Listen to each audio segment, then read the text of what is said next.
ఓం నమో భగవతే శ్రీరమణాయ. అరుణాచలం స్మరిస్తే మోక్షం వస్తుంది అని అంటారు. అది ఏ విధంగా ఇప్పుడు మనం తెలుసుకుందాము.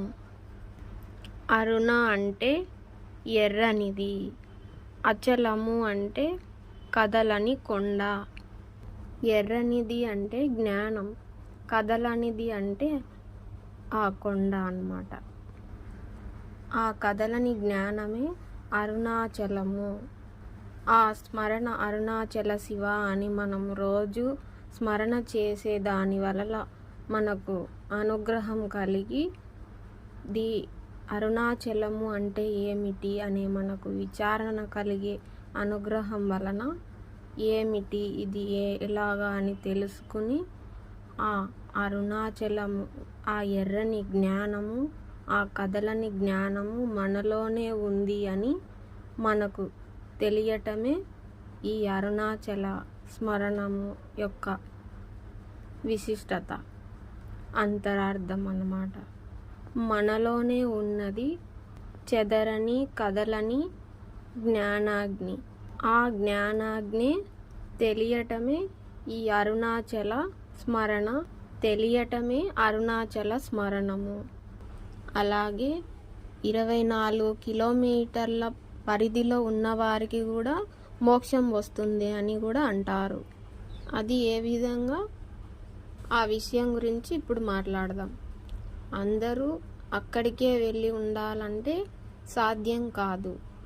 ఆ అరుణాచలం 24 కిలోమీటర్ల పరిధిలో ఉన్నంత మాత్రాన అక్కడ ఉండే వారికి మాత్రమే మోక్షం వస్తుందంటారు. అది అందరికీ సాధ్యమయ్యేది కాదు. కాబట్టి 24 కిలోమీటర్లే ఎందుకు చెప్పారు మన గురువులు? 23, 22 ఏదో ఒక సంఖ్య చెప్పచ్చు కదా. దాని అర్థం, అంతరార్థం అది ఉండదు. 24 గంటల కాలాన్ని సూచించి ఇది పెద్దలు పెట్టి ఉంటారు, గురువులు.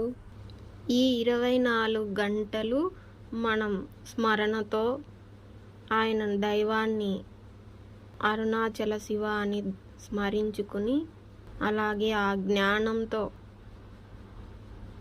ఆ అరుణాచలము మనలోనే ఉందని తెలుసుకుని, ఆ జ్ఞానమే మనమని అర్థం చేసుకుని విచారణతో, అరుణాచలము అంటేనే జ్ఞానం అన్నమాట.